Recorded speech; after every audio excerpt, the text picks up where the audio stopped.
世界一面白いアクション RPG を作る。これを人生のメインクエストとして掲げております。はいたかと申します。今回はですね、ライズ・オブ・リベリオン、千葉のボラは竜の降るのセカンドステージの作成に着手しましたので、まだまだね、本当に作り始めほやほやという感じなんですが、少しね、ステージ2の内容を皆さんに紹介、共有していきたいと思います。まず、なんといってもね、最初に目に飛び込んでくるのは、こちらの奥にあるね、大きなお城じゃないかなと思います。一応建築様式としてはゴシック建築とか言ったりするんでしょうかね。ソウルシリーズのアノールロンドなんかと雰囲気が似てるようなお城になっております。最初に断っておくんですが、こちらのお城はですね、アセットストアと呼ばれるね、ゲーム制作用の素材が売られているところがあるんですけど、そちらで購入させていただいたモデルデータを使用しております。最近コメント欄とかを見てるとね、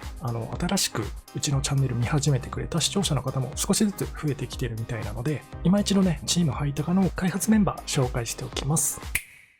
プログラマーの三つさんという方が1名と、それから僕自身ハイタカですね。以上2名によってこのゲーム作っております。プログラム関連はね、三つさんにお任せしてるんですが、それ以外のゲームを構成する要素すべてが一応ハイタカの担当ということになっております。モーションやモデル、サウンドやエフェクトに至るまで、ゲームを構成する要素というのは多種多様に及ぶんですが、それらの全てをね、基本的にアセットストアで購入した有料素材、もしくは配布されている無料素材なんかを用いてね、制作のコストを浮かせています。実はね、エピックのアセットストアでは、毎月無料でね、アセットが数本配られてるんですよね。今月も確かね、総額8万円分ぐらいのアセットが配られてたので、ありがたくダウンロードさせてもらってます。実は将来的にゲーム制作ちょっと興味あるんだよね、なんて人は、アカウントだけ作ってね、毎月無料でダウンロードしとくのがおすすめだったりします。では話を戻すんですが、こちらのゴシック建築のお城が、このゲームの世界観にマッチしているかと聞かれると、実は答えはノーになります。今作の舞台となるのは主人公が生まれ育ったジラの島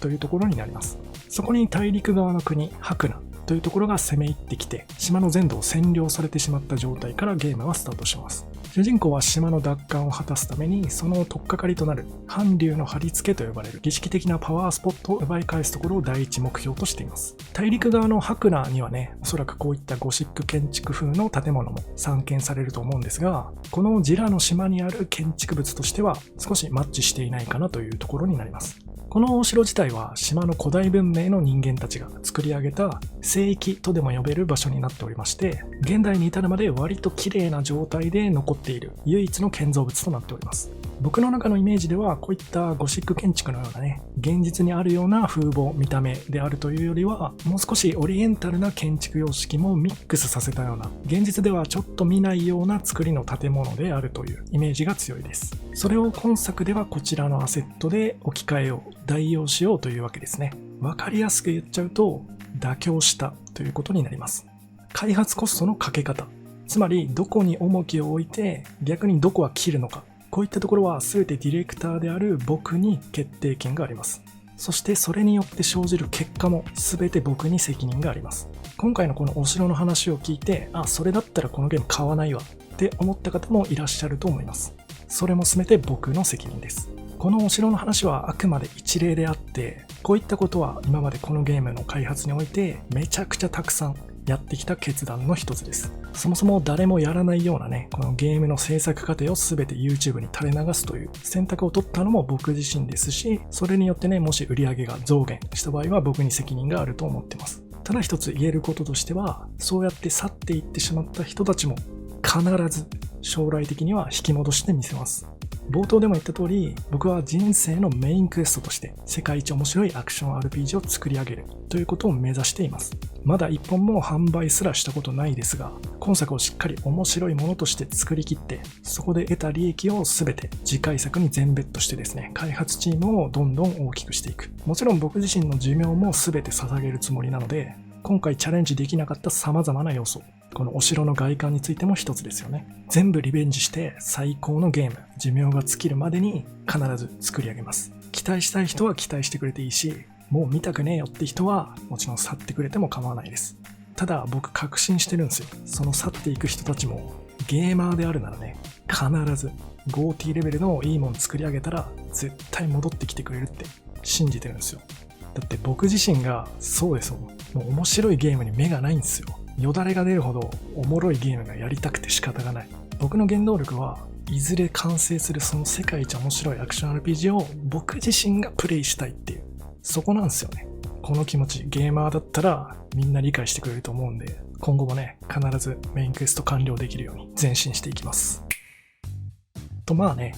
新規の視聴者さん向けに語り始めたらちょっと熱くなってしまったんですが、ここから先は具体的にね、ちょっとステージ2のところ、いろいろ見ていきたいと思います。とりあえずね、お城の方、アセットからそのまま形ごと持ってきてます。アクタの総数が4358個ということで、なかなか数が多いですね。アクタっていうのはゲーム上にオブジェクトを配置するときの最小単位のことを指してます。例えばこの木の板とかね、この上と下でアクタが分かれてるんですが、これらがそれぞれ1アクタとなってます。床のタイルに関してもこんな感じで正方形になってますね。これで1アクタという感じです。そんなアクタの合計数が4000個以上ということで、なかなか多そうに聞こえるんですが、実はね、このサイズの建築物だとちょっとね、4000は少なめかなと思います。というのもこの城の外観部分ですね。こちらの塔とかがこれ大きいんですけどね、丸々一つ。この塔一つで1アクタというね、結構大きなアクタとして配置されてます。細かいアセットだとね、例えばこのスタチューで1アクターになってたり、窓枠で1アクターになってたり、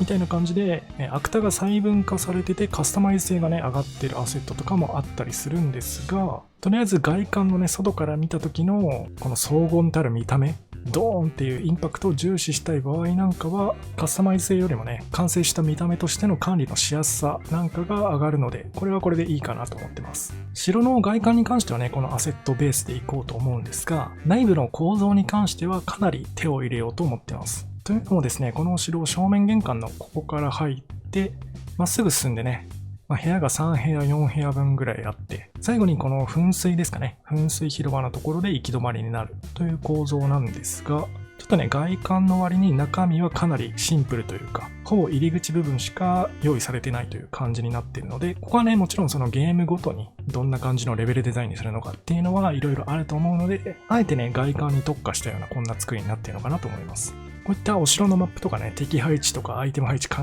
えながら作っていくのめちゃくそ楽しいんで、ここはね、ちょっと力入れてしっかりこだわっていきたいと思います。城へのアクセス方法もね、複数個用意しておこうと思ってて、先ほど述べた正面玄関入り口から以外にもフィールドをぐるっと回り込んで別の入り口からね、エレベーターなどを使ってアクセスできるような形にしたいと思ってます。城の左半分とかはね、この辺はちょっと外観だけで内部は何もなかったりするので、この辺もね、高低差とか意識しながらしっかりお部屋作っていきたいと思います。その内部を改造していく過程でちょっとね、外観も変わることはあるかもしれないんですが、基本的にね、外観はめちゃくちゃ綺麗になっているので、あまり手を入れないように流用していこうかなという感じで考えてます。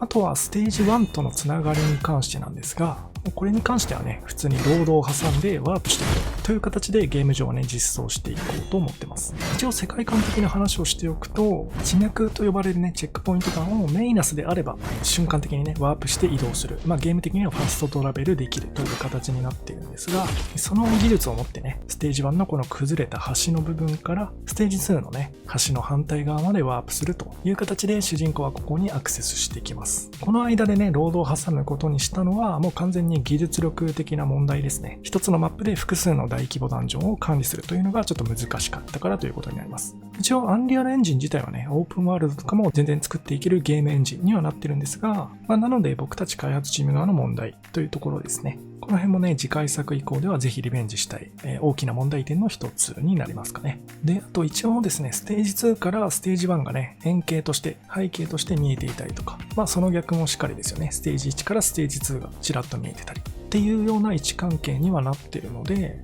それぞれのね、ステージ1、ステージ2が完成した頃合いにね、オブジェクトの数とかをめちゃくちゃ減らして、肉抜きして、ハリボテ風のね、背景用のハリボテオブジェクトにしたステージ1、ステージ2っていうものを作成して、それぞれあべこべにしてね、ステージ2とステージ1に背景として配置するっていうような作業も必要になってくるんですが、これに関してはね、ステージ2最初作り始めるときにちょっと実装のテストということで、やってみたところ実現できそうだったので、一応ロードワープを挟む形にはなるんですが、見た目的にはね、ステージ2の背景としてステージ1が見えてたりっていうような世界のつながりを目で見て楽しむっていうところはしていただけるようになってくるかなと思います。というわけで今回はこの作り始めて間もないステージ2ですね。どんな風に構築していこうかというお話でした。それではまた来週もよろしくお願いします。